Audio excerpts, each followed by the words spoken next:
Welcome to On Air with Amber Wynn, where nonprofit leaders learn to fuse passion and commitment with proven business strategies to create long-term funding, impact, and sustainability. And now, here's your host and resident Philanthrepreneur, Amber Wynn. Hey, good morning, fam. It's your girl back in the house. You're on air with Amber Wynn.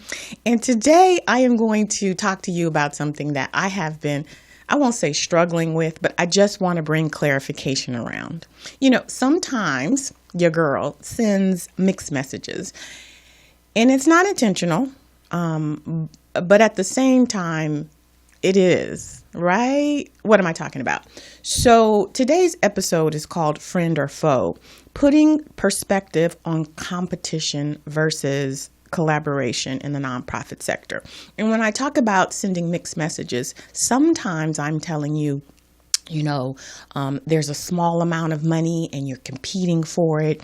But then on the other side, I'm saying you need to collaborate and, funders want to get more bang for their buck.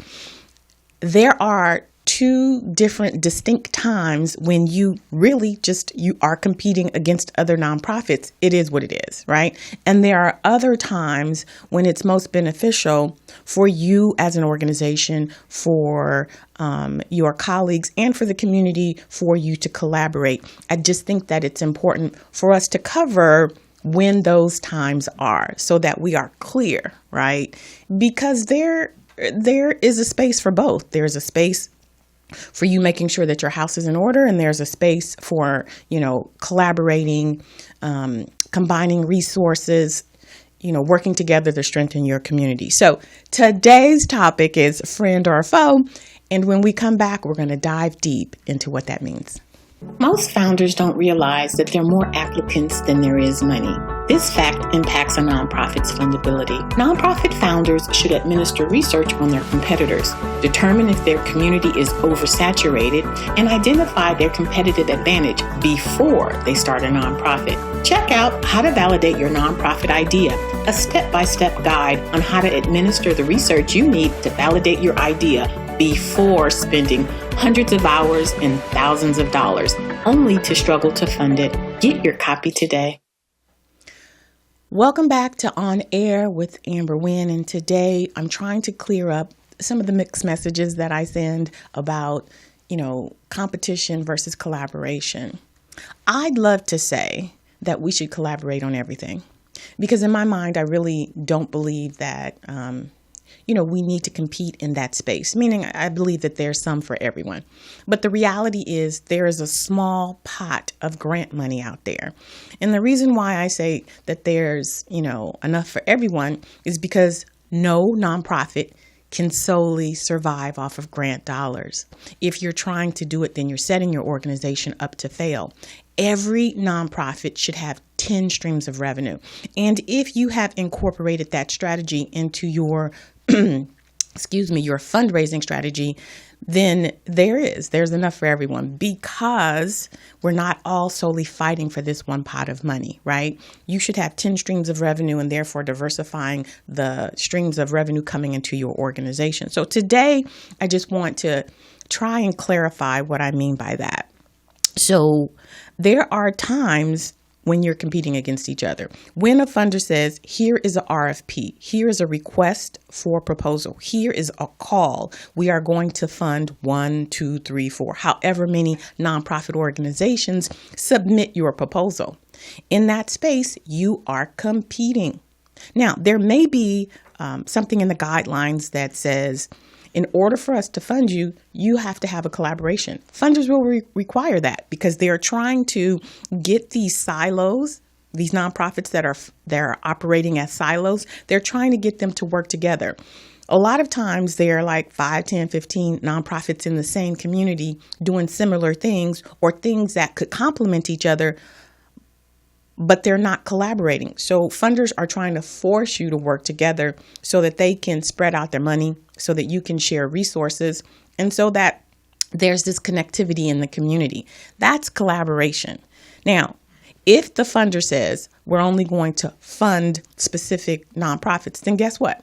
Now you're competing against other nonprofits. It's based on criteria. There's a scoring system, right? So if you receive an 86 and your competitor, another nonprofit in your community, receives a 96, they are going to get funded. So in that space, you are competing against other nonprofits. And I have been sharing with you that the way that you get funded is by making sure that your house is in order, making sure that you have grant responsive answers to those questions, by making sure that you have an accurate budget, by making sure that your organization has systems so that you can submit the financial statements that the funder's asking for. Those things you need to have in order for your organization to be competitive and to beat out your competition, which are other nonprofit organizations. In that space, it is what it is, because a funder is going to choose 1, 2, 3, 4, or 5, and you want to be in that group. Now, when we talk about collaboration, we should always be working with each other. It is a community of people who are committed to making the world a better place. And in that space, I just believe that there's opportunities for us always to support each other. When I was an executive director, I would do things like I would go to community meetings and say, hey, if you guys need a conference room, we have one, because I know that that's a challenge. Not everybody had space. I would say, hey, we've got this grant. We're looking for some subcontractors. I know that you specialize in X, Y, and Z. We specialize in A, B, and C. Let's collaborate on this grant. So in that space, there's enough for everybody. You may not get 75% of that pie. You may get 15% this time. Next time, you may get 75% and I get 15%. But the point is, we always win together. The other thing about collaboration is it's not always about money. Sometimes it's just about resources. Sometimes it's about power. Sometimes it's about support. My recommendation is that before you collaborate, let's just say there's a call and the funder says you need to have a collaborator. That is not the time to go find your collaborator. It's important, because when you get in bed with another nonprofit, you are stuck with them for that whole grant period, which is usually a year, sometimes 3 years. You don't want to, this is not, love at first sight where you get married and, when you just first meet the person. That is the worst thing you can do as a nonprofit, is to reach out and say, hey, Amber, I've got this grant. They're looking for somebody who can da-da-da-da-da. Would you collaborate? Send me a letter. That is the worst way to create a collaboration. You need to know the organization's work ethic. Are they going to submit their reports on time? Are they going to, carry their load? So collaborations really should be started well in advance. I'll spend more time on that in another episode, but the bottom line is there is a time and a place for both. But regardless to whether it is you competing against other nonprofits or you working in collaboration with other nonprofits, your house always needs to be in order.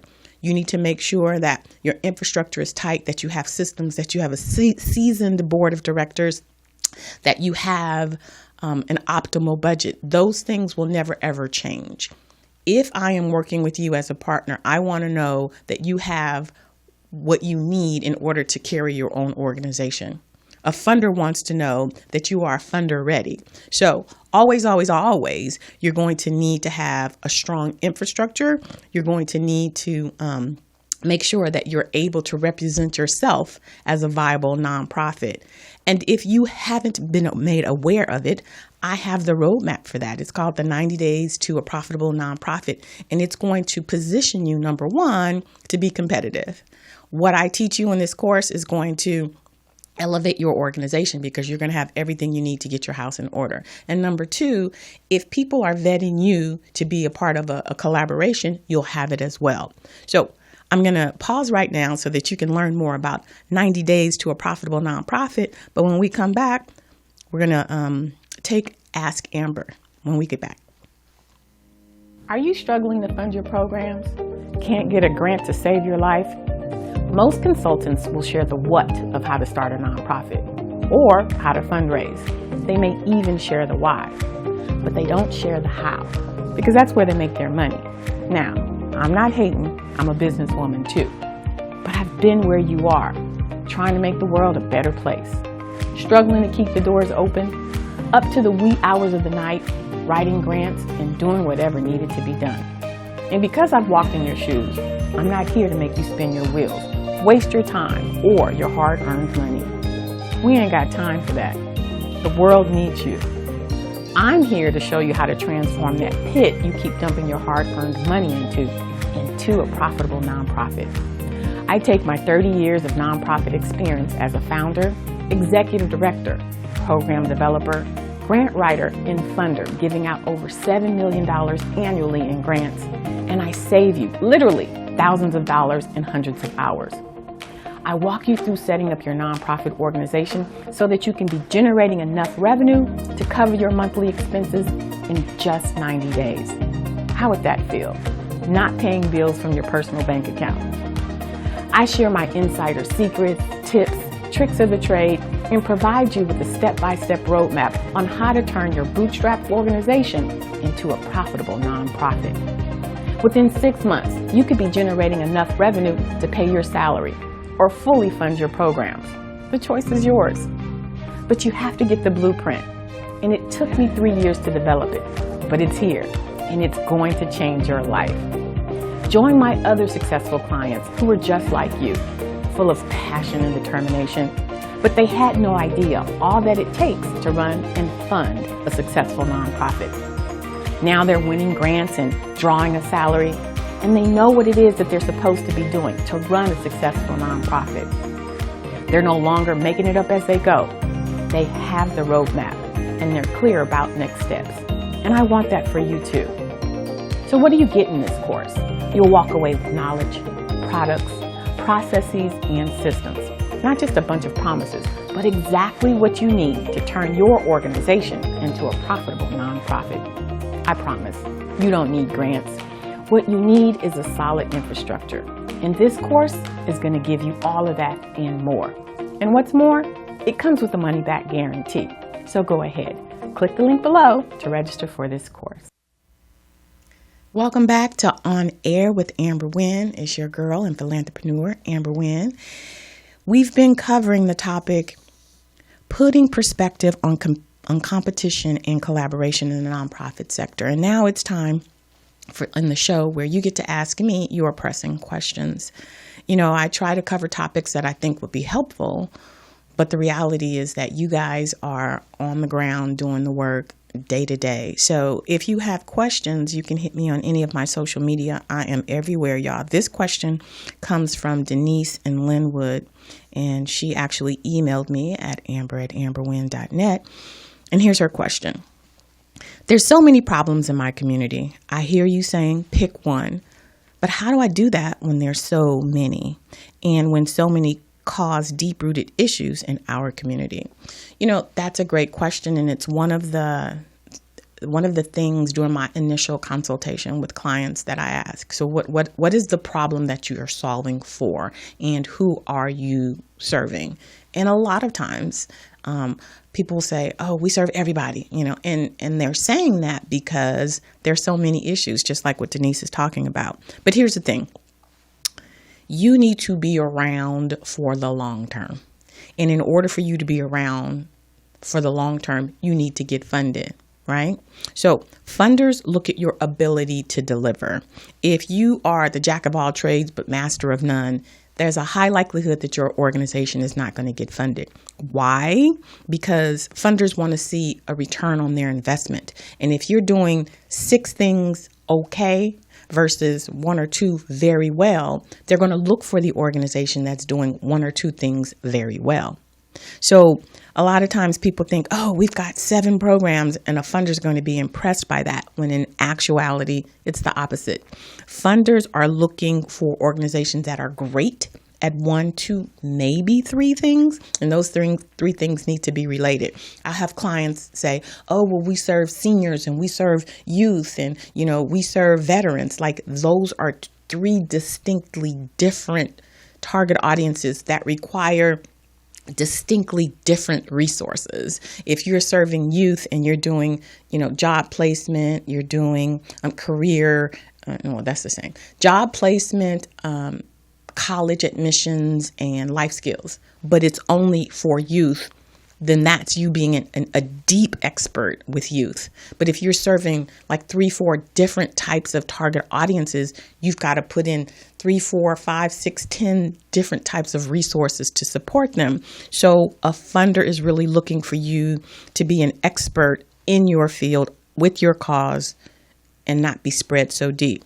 So to answer your question, Denise, how do you pick that one thing? You need to look at the data, right? You need to go to your government website and or government agency and really look at what's the number one thing that is most plaguing your community. You know, yes, you may have people who are homeless. You may have a high meth. You know, you could have a whole bunch of things, right? But what is the number one thing that's plaguing your community that's getting the least amount of resources, right? So maybe you do have, homelessness, but there's so much money going into homelessness right now. So then you go to the next thing. If there's an opioid crisis, but there's money being dumped in that. If you go to that third thing, but there's not a lot of money being invested to resolve that problem, then that's how you choose. You pick the one thing, you become an expert at it, and then you can start to branch out. So if it's meth, then you're like, all right, we're going to deal with getting people off the street who are on meth. And then after that, you can branch out. Now we're going to take programs that's going to help these people who are on meth so they can become independent, and then you just branch out on that. But that cause, you need to be the expert in that one cause, that one target audience, and not like 5, 6, 7, 8, 9, 10. Okay. I hope that helped. That's a very good question. And it's one that when you're starting a nonprofit, you want to be very cognizant of because, as I said, funders don't want to see you stretched too thin. So that was Ask Amber. If you have a question, feel free to hit me on my socials. I'm on all of them. I'm on Twitter or X or whatever they're calling it today. I'm on Instagram, Facebook, email. You know where to find me. All right. So now we're moving on to the part of the show that you guys already know. I say it every week because I mean it every week. It's my favorite time. And it's when I shine the light on nonprofits, and I've expanded it this season to also include those consultants, companies, individuals who also support nonprofits. And I'm excited about this feature because I'm always trying to give nonprofits insight into the world of funding, right? It's different on the other side. So I have the pleasure, the honor of speaking with two individuals from Umpqua Bank. Nonprofits are always trying to penetrate funding sources, and banks are funding sources. You'll hear during the conversation what types of resources banks, in particular Umpqua Bank, is bringing into the community. We've got things like, yes, money. They sponsor, they give out grants, but you can also use banks to recruit board members. So in this interview, which is going to be spread out in 4 parts, you'll get to hear from bankers themselves how nonprofits can engage with banks. So let's jump into part 1 of Shine On Nonprofit, and we are focusing on Umpqua Bank. That's UMPQUA Bank.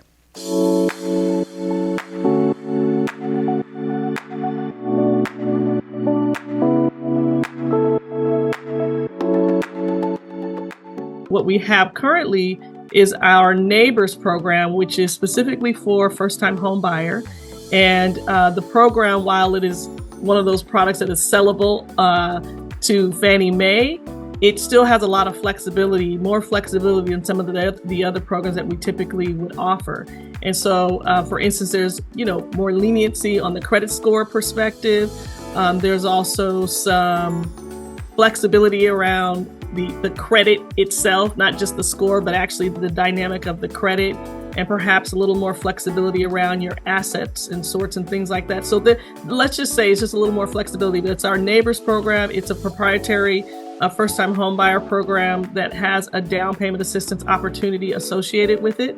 And I know that it has allowed our team across all of our footprint to really lean into the idea that we do have products that are going to help us kind of move the needle when it comes to, our Black and brown.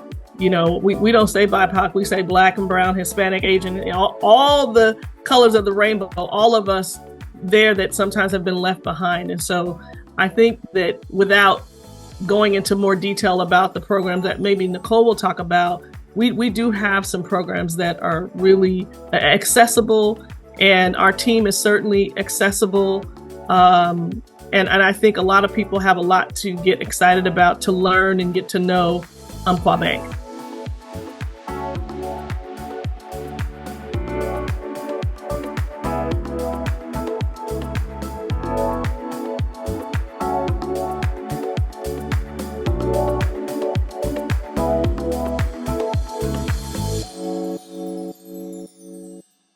Welcome back. You're on air with Amber Wynn, and I hope you enjoyed our session, our first session with Umpqua Bank.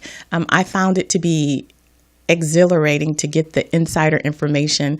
I don't know. I think when you hear it directly from the horse's mouth, you just get a better understanding. And I know I tell my nonprofits all the time, things that are shared in these interviews, but it's like when your mama tell you something over and over and over and you don't listen, but your auntie comes in or her best friend comes in and you listen all of us. It's like that. It's all good. That's why I have features now, and I've expanded it so that people from the outside can come in and share their expertise and knowledge. If you want to see the full episode, go check them out on my YouTube channel. I will continue to share the rest of the interview over the next couple of weeks, so stay tuned for part 2 next week. And that's all I have for this week for you. I want you to just really be clear about putting perspective on competition versus collaboration. They both have a space in our community.